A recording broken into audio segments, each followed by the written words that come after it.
বাঢ়িছে ব্ৰহ্মপুত্ৰ, বাঢ়িছে বৰাক, ডুবিছে বিদ্যালয়, ছিগিছে মথাউৰি।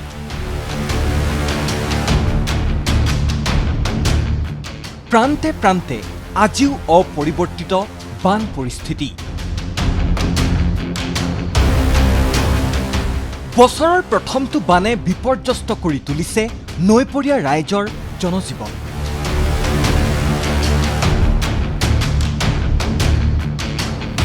এয়া চাবুৱাৰ দধিয়াৰ পৰিৱেশ।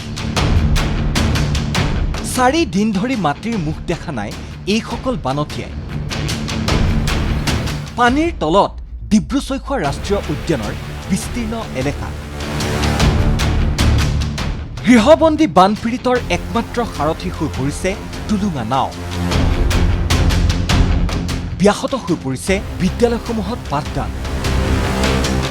পশুধনৰো বিলাই বিপত্তি। মুঠৰ ওপৰত দধিয়াত চৌদিশে এতিয়া কেৱল পানী আৰু পানী।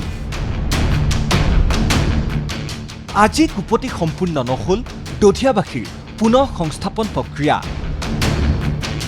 তেওঁলোকৰ আহ্বান জনপ্ৰতিনিধি আৰু প্ৰশাসনলৈ। ইমানখিনি অসুবিধাত মানুহে জীয়াই আছে, এইটো মানুহ জীয়াই থকাৰ পৰিৱেশ নেকি?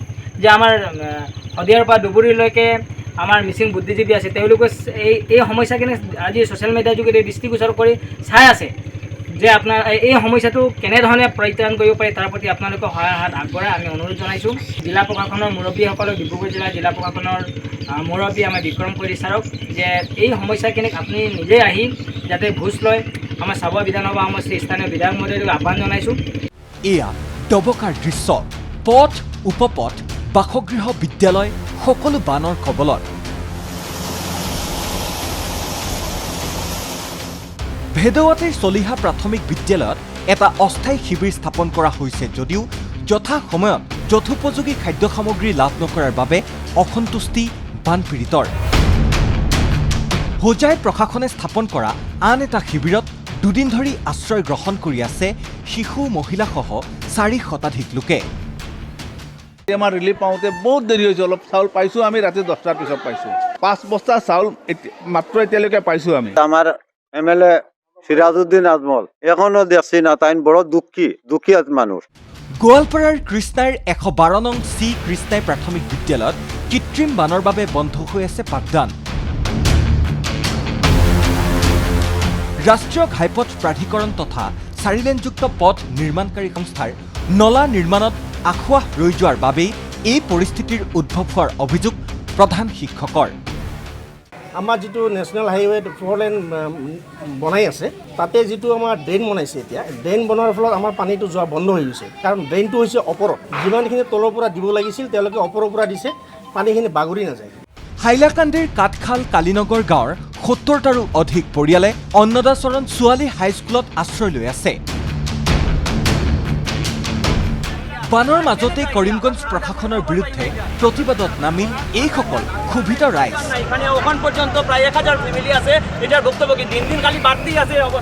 বিশেষকৈ ৰামকৃষ্ণ নগৰৰ বালিচৰা এলেকাৰ ৰাইজে দীৰ্ঘদিনৰে পৰা ভুগি আহিছে কৃত্ৰিম বানত। পথ অৱৰোধ কাৰ্যসূচীত উপস্থিত হৈ ৰামকৃষ্ণ নগৰ চক্ৰ বিষয়াগৰাকীয়ে সমস্যা সমাধানৰ আশ্বাস দিয়াৰ পাছতহে খাম কাটে পৰিস্থিতিৰ। বিলাসীপাৰা তোপপাৰা প্ৰাথমিক বিদ্যালয়ৰো একেই দুৰৱস্থা। ইফালে বৰাক উপত্যকাত নৈ, উপনৈৰ জলপৃষ্ঠ সামান্য নিম্নগামী হৈছে যদিও শিলচৰ চহৰত অপৰিৱৰ্তিত হৈ আছে বান পৰিস্থিতি। বাদ্ৰীপাৰাত মথাউৰি ছিগাৰ ফলত প্লাবিত হৈছে বাদ্ৰীপাৰাসহ কাশীপুৰ, ন্যায়গ্ৰাম, বাঘপুৰ আদি অঞ্চল। Bureau report ND24।